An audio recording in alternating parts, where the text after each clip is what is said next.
Hola druidas, bienvenidos a un episodio más en mi canal Neku Druid.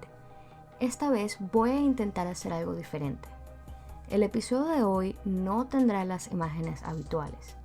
En su mayoría será una experiencia de audio, algo así como un podcast. También quería hacerles saber que a partir de ahora todo mi contenido estará en las plataformas de Google Podcast, Evox, Podbean, así como aquí en YouTube. A partir de este episodio, el audio estará disponible tanto en inglés como en español. Sin más preámbulos, comencemos. El caso del monstruo de las 21 caras es considerado uno de los más grandes enigmas de Japón. Jamás se había vivido algo tan semejante en ese país. Y a pesar de los 17 meses de investigación, las 12.000 entrevistas a sospechosos, los casi 1.000 agentes investigando el caso y las múltiples evidencias, no se logró obtener un veredicto definitivo, que ayudaría a encontrar un culpable por el terror causado. Hoy en día se sigue hablando sobre el asunto. Algunos lo hacen entre susurros, como temiendo despertar a la bestia después de su larga ausencia. Otros lo hacen a gritos, casi entusiasmados, soñando en encontrar en esta repetición un cabo suelto que le ponga fin al misterio. Lo cierto es que el monstruo de las 21 caras logró sortear más de un año de persecución, enloqueció a los oficiales, saboteó a la economía de grandes empresas japonesas y alarmó a toda la sociedad con sus inquietantes acciones.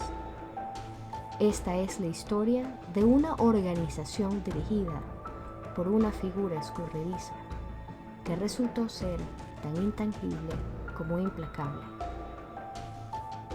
El 7 de agosto de 1985 fue un día trágico para gran parte de la población de Japón. Ese día, la fe que tenían depositada en su sistema de seguridad se convirtió casi y literalmente en cenizas. Yamamoto era el presidente de la policía de la prefectura de Shigo y estaba atravesando una fuerte depresión.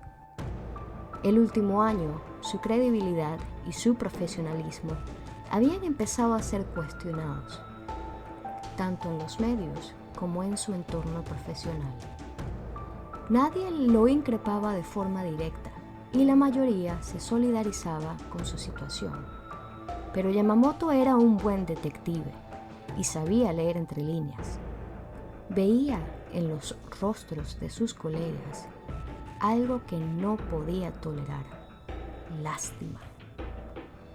Al principio intentó sobreponerse a esa idea, diciendo a sí mismo que estaba lejos de acabar derrotado.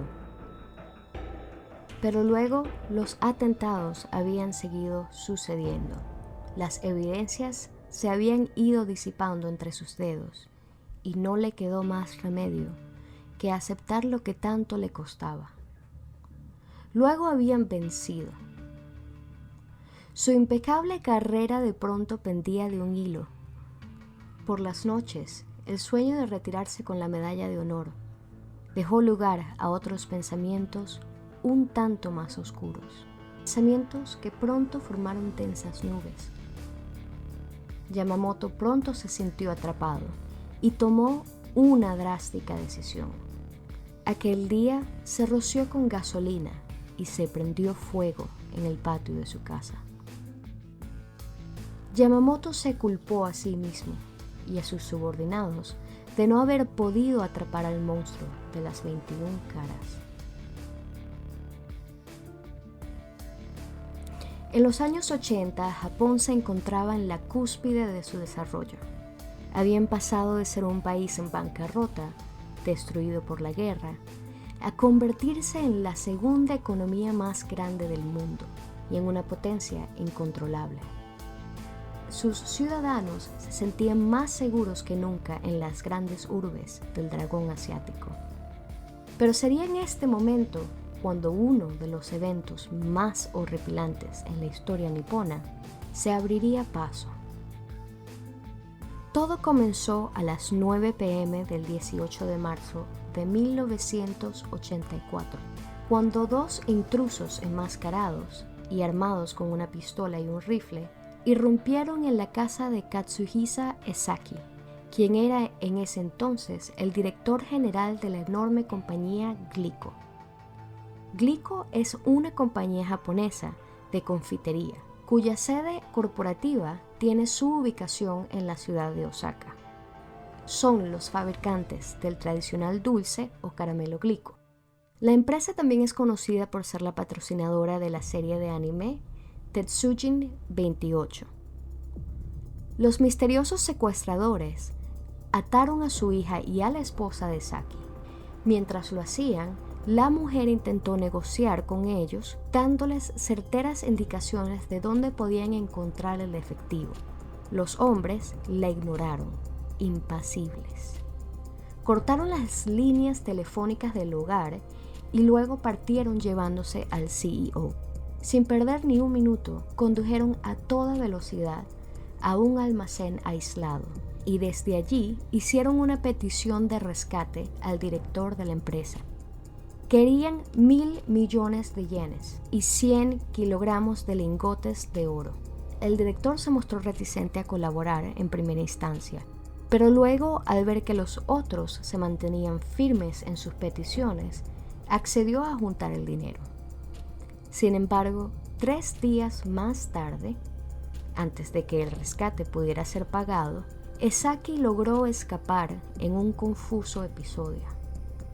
El hecho fue cubierto con gran énfasis en las noticias, en parte debido al alto perfil de la víctima y en parte debido al hecho de que en ese momento el secuestro en el hogar era un delito prácticamente desconocido en Japón. Todos siguieron los titulares azorados, con un escalofrío recorriéndolos y sintiéndose completamente vulnerables. La policía no obtuvo pruebas concretas y los sospechosos brillaron por su ausencia. El galpón que había servido para retener a la víctima del secuestro estaba limpio de huellas. Rápido se comunicó que todo se trató de un hecho aislado, más que nada para descomprimir la presión de los ciudadanos que ya mostraban primeros indicios de paranoia. Sin embargo, una semana más tarde, el 10 de abril de 1984, varios coches que se encontraban en el estacionamiento de Glico fueron devorados por llamas en un acto sin duda intencional. Nuevamente, las cámaras de seguridad no pudieron brindar ninguna ayuda. Apenas se veían algunas sombras y luego el fuego. Los policías ya no podían negar lo evidente. Alguien estaba intentando dar un mensaje concreto a Glico. ¿Pero por qué? ¿Qué estaba sucediendo? Antes de que pudieran empezar a elaborar las primeras hipótesis, las cosas se salieron de control.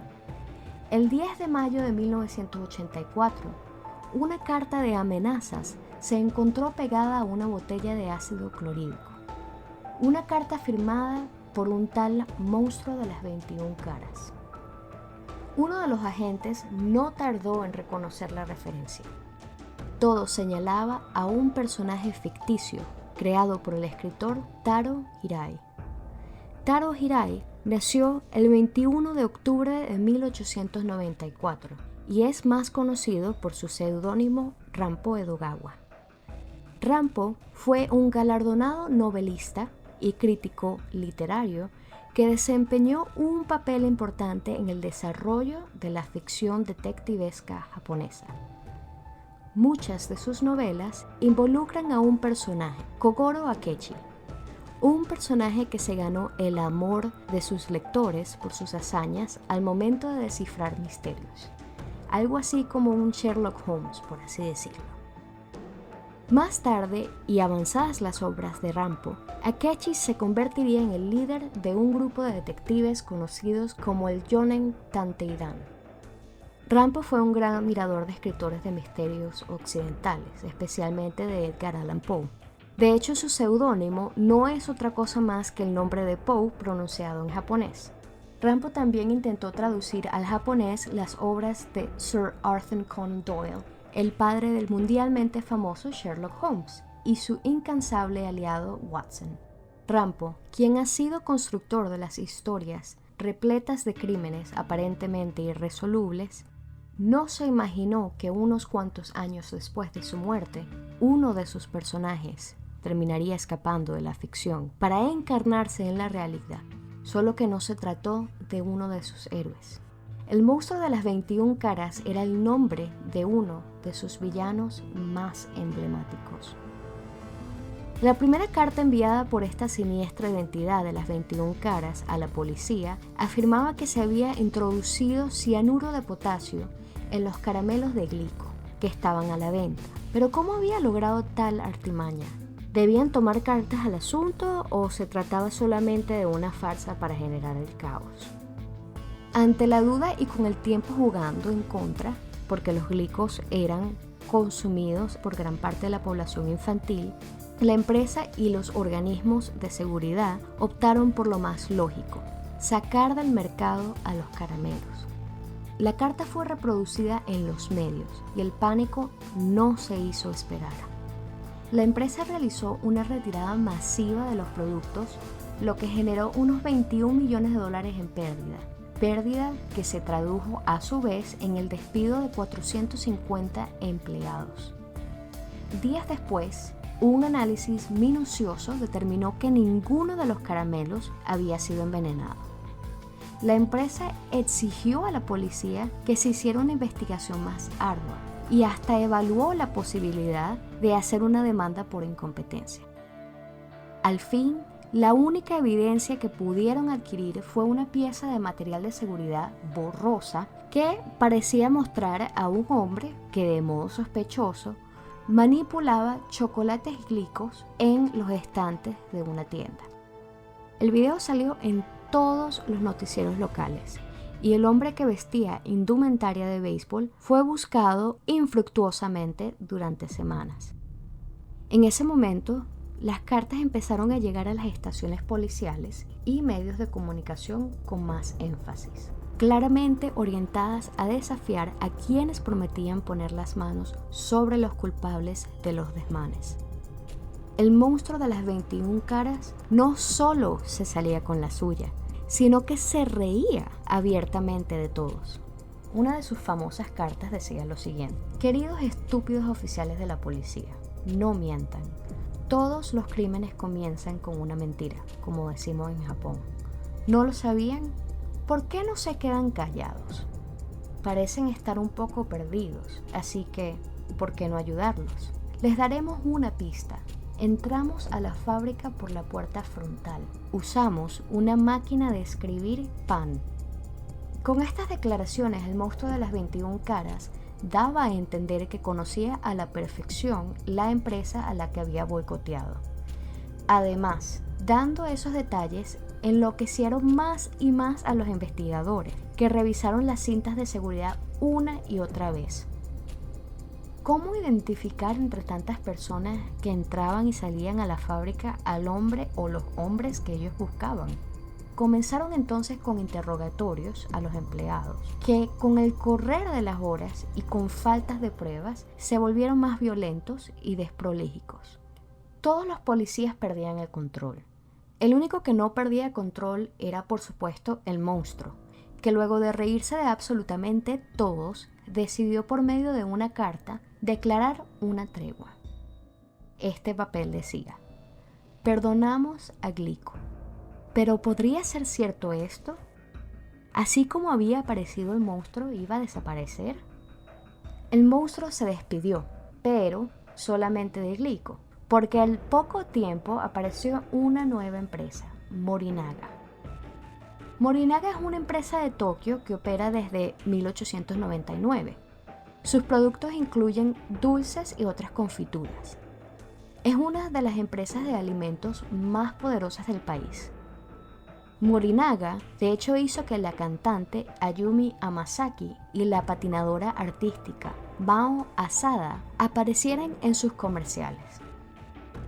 Una carta del monstruo de las 21 caras, ominosamente dirigida a las madres de la nación, afirmaba que 21 paquetes de diferentes productos de Morinaga de consumo infantil habían sido fatalmente envenenadas. La presunción de que otra vez se trataba de una farsa hizo que esta vez se demoraran inclusive más en accionar el cuerpo policial. Sin embargo, luego de discutir acaloradamente y luego de que otra vez los medios se pusieran punzantes y ayudaran a que el miedo se contagie entre los habitantes del país, se decidió que todos los productos de Morinaga que habían sido distribuidos fueran retirados de las tiendas. Para sorpresa y horror de todos, esta vez corroboraron que 21 cajas de caramelos tenían caramelos que sí estaban envenenados en dosis letales. Esa acción cambió rotundamente el rumbo de las cosas. Ya no se enfrentaban a un monstruo que solamente rugía. Este era un monstruo dispuesto a lastimar de verdad. Curiosamente, los paquetes de los caramelos envenenados fueron amablemente etiquetados con un peligro contiene toxinas.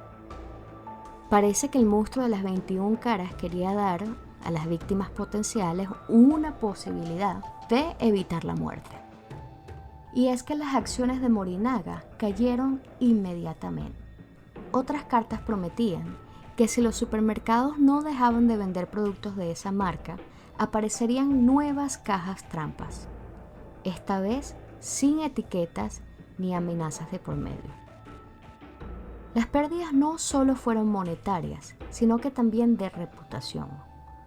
Morinaga tocó fondo y sus directivos pusieron el grito en el cielo, jurando venganza contra la extraña agrupación o el individuo detrás de todo esto.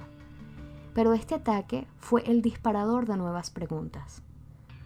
¿Por qué atacaba el monstruo solamente empresas destinadas a la producción de alimentos? Si se trataba de un grupo de activismo, ¿por qué no eran más claros con sus mensajes? ¿Por qué tanto empeño en generar el descontrol social? Las preguntas se duplicaban en todas las primeras planas, invitando al monstruo a que ofreciera respuestas mediante sus cartas, que eran tan cuidadosamente entregadas que nunca se encontraron huellas o indicios que ayudaran a desvelar al menos un fragmento del retorcido rompecabezas. El monstruo, por su parte, ni se molestó en responder las preguntas. Muy por el contrario, fue en ese momento cuando redobló la apuesta. El monstruo de las 21 caras emitió un comunicado diciendo que saldría de sus actividades si se pagaba una suma de 50 millones de yenes. El dinero sería retirado de un tren bala con destino a la ciudad de Kioto el 28 de junio. El lugar para la entrega estaría indicado por una bandera blanca. Si todo salía bien, la rendición sería oficial. El debate se abrió entre todos los investigadores. ¿Debían ceder ante estos pedicios? ¿Debían dejar que el monstruo demostrara que él dominaba el juego? La respuesta no se hizo esperar. No tenían otra opción. El dinero se reunió y se envió al bordo del tren con un agente encubierto que esperaba al menos echarle un vistazo a algún sospechoso en el proceso. Durante la operación, el oficial informó haber sido entorpecido por un grupo de personas que se le cruzaron de pronto. Sin embargo, pudo ver entre ellas a un hombre particular que le llamó la atención poderosamente por su actitud. Se trataba de un hombre con el pelo corto, con una permanente, y fue descrito como con ojos de zorro. La bandera blanca no fue vista a lo largo de la ruta. El dinero no se entregó, y al llegar a la estación de Kioto, investigadores adicionales comenzaron a seguir al hombre y trataron de mantenerlo bajo vigilancia, pero la figura apareció eludirlos. La policía declaró que prácticamente lo habían visto desvanecerse en el aire. ¿Torpeza policial o estaban acaso entre un escapista experto? Bueno, ante tanta confusión, algunos medios de comunicación empezaron a hablar de que el monstruo tenía de hecho poderes sobrenaturales. En noviembre de 1984, el monstruo ya era considerado una agrupación terrorista y demandó otro pago, esta vez de 100 millones de yenes. Las instrucciones fueron precisas. El dinero debía ser dejado por una furgoneta de reparto en un bote, bajo un pedazo de tela blanca, en una parada de descanso a lo largo del Meiji, en una zona llamada Otsu. La camioneta se acercó al lugar designado y encontró la tela blanca, pero no había nadie allí. Entonces la policía sospechó que el monstruo estaba jugando con ellos y decidió no llevar a cabo la operación, un poco como para provocar al enemigo y ver si podían lograr un paso falso que los acercara a desenmascarar de quién se trataba todo este asunto. Luego descubrieron que una hora antes, un coche patrulla del departamento de policías de la prefectura de Shiga, que no estaba involucrado con la operación secreta, vio una camioneta sospechosa con luces apagadas y el motor en marcha. Estaba estacionada en una zona cerca de la tela blanca. Cuando la policía se había acercado, había vislumbrado nada menos que el hombre con ojos de zorro. Él mismo llevaba un receptor inalámbrico y unos auriculares. Había huido a toda velocidad. Se supo más tarde que el vehículo era robado y fue encontrado abandonado en una parada de ferrocarril con el receptor de radio sintonizado a la frecuencia policial. El monstruo los había escuchado. Habían estado muy cerca de atraparlo, pero otra vez se les había escapado. En diciembre, el monstruo de las 21 caras comenzó a expandir su campaña de acoso y empezó a amenazar con envenenar los productos de la empresa de confitería Fujiya.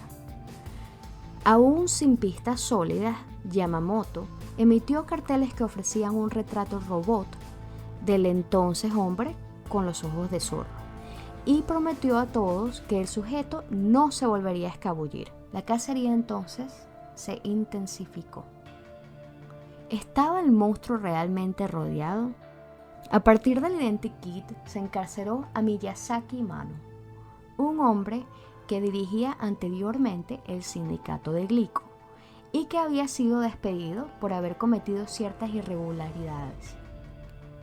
La policía declaró que una cinta de audio realizada por Miyazaki mostraba un modo de comunicarse que recordaba vagamente al modo en que el monstruo se expresaba en sus cartas.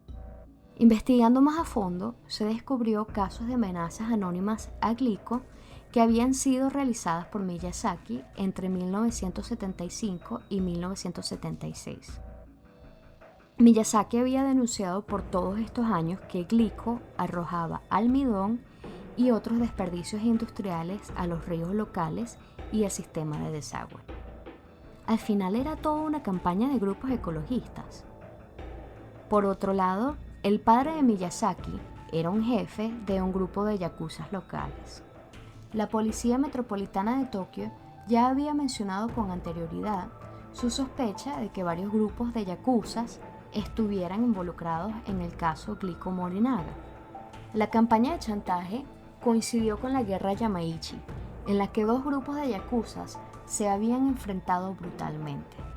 Todo entonces estaba relacionado a una pelea entre bandas, entre pandillas locales y sus intereses monetarios con estas empresas. Parecía un desarrollo emocionante y se informó ampliamente en los medios que Miyazaki era el hombre enigmático de los ojos de zorro, pero nada pudo ser demostrado y sus coartadas resultaron efectivas una y otra vez, hasta que finalmente fue liberado.